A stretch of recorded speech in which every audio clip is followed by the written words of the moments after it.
Welcome to my kitchen. चला तर मग आज आपण बनवूया कोरड्या चमचमीत चवळीच्या शेंगा. त्या आपण टिफिनलाही देऊ शकतो.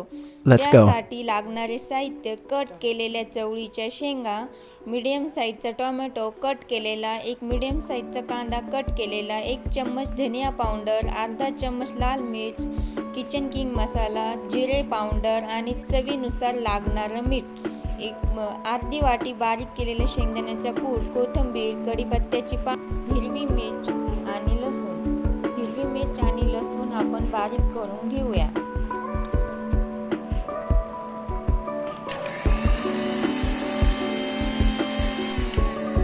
चांगली बारीक झालेली काढून घ्यायची मिर्च काढून घेऊपर्यंत गॅसवर कढईमध्ये 1 ते 1.5 पळी तेल गरम होण्यासाठी ठेवूया. हाय फ्लेमवर.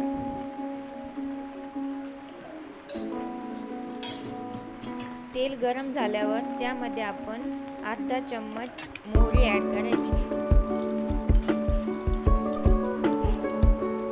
कढीपत्त्याची पानं टाकून घ्यायची.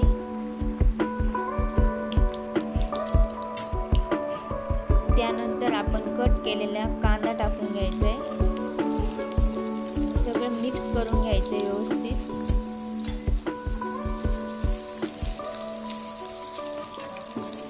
मीडियम फ्लेमवर कांद्याला लालसर रंग येईपर्यंत चांगला परतून घ्यायचा आहे, जेणेकरून तो कच्चा नाही राहणार. कांदा चांगला लालसर झाला आहे. बारीक केलेली हिरवी मिर्च त्यामध्ये मिक्स करून घ्यायची.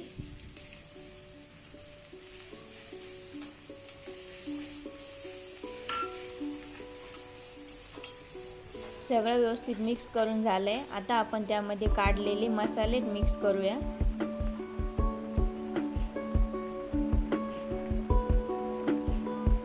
सर्व मसाले एकत्र मिक्स करून घ्यायचे. मीडियम फ्लेमवर गॅस ठेवायचा आहे. बारीक केलेला टोमॅटो आपण याच्यामध्ये टाकून घेऊया. मिक्स करून घ्यायचंय चांगलं.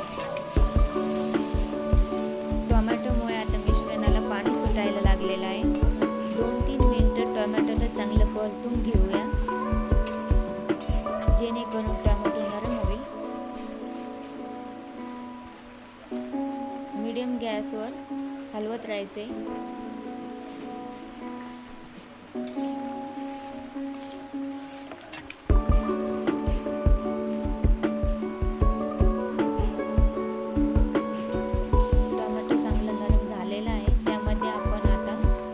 कोथिंबीर टाकूया.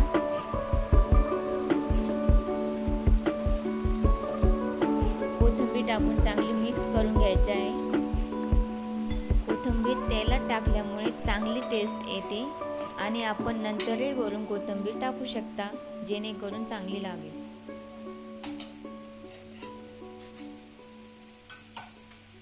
सगळं मिश्रण आपण आता 2 मिनिटे झाकून ठेवूया. मीडियम गॅस करायचा आहे. 2 मिनिटे झाल्यानंतर चेक करून बघायचं आहे. मिश्रणाला कडेने व्यवस्थित तेल सुटले. चांगली मिक्स करून घ्यायचे आहे आणि आपण कट केलेल्या शेंगा त्यामध्ये मिक्स करायच्या आहे.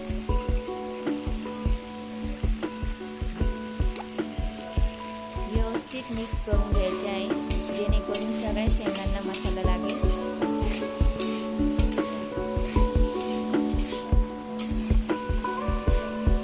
दोन मिनिटे परतून घ्यायचे आहे.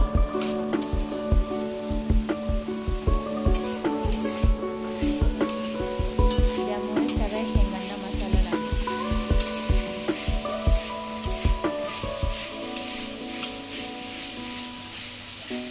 शेंगा चांगल्या परतून घ्यायच्या. 2 मिनिट मीडियम गॅसवर ठेवायचे.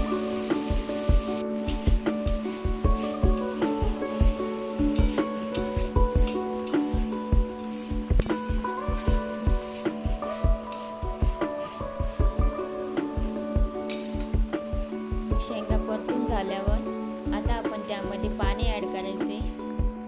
साधारणतः 1 ग्लास पाणी टाकायचे. ज्यामुळे शेंगा चांगले शिजून निघतील।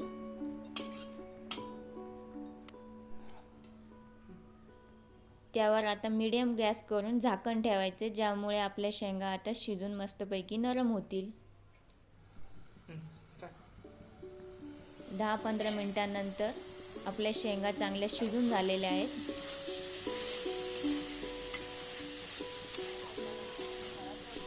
एकदम भारी मस्त नरम शिजलेल्या आहेत। त्यामध्ये आता आपण शेंगदाण्याचा बारीक केलेलं कूट मिक्स करून घ्यायचं आहे।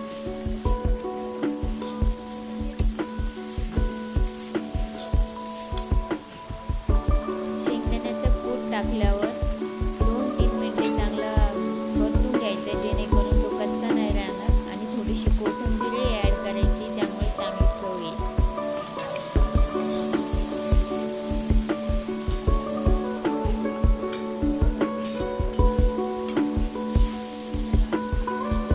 हलवत राहायचे, जेणेकरून ते खाली लागणार नाही आणि शेंगदाणे चांगले भाजून निघतील।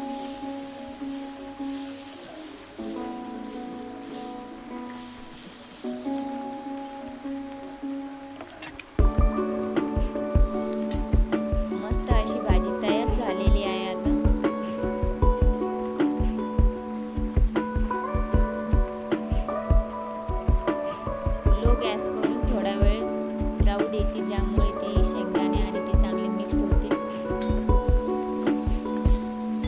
भाजी एकदम मस्त कोरडी झालेली आहे। आता तयार झालेली भाजी आता आपण एका प्लेटमध्ये काढून घेऊया। ते आता आपण सर्व करून घेऊया। तुम्ही बघू शकता प्लेटमध्ये किती छान दिसतेय। ही भाजी आपण शाळेत मुलांना टिफिनसाठी देऊ शकता। एकदम सुंदर अशी भाजी तयार झालेली आहे। हा व्हिडिओ आवडला असेल तर नक्की लाईक, कमेंट, शेअर आणि चॅनलला सबस्क्राईब करा। थँक्यू।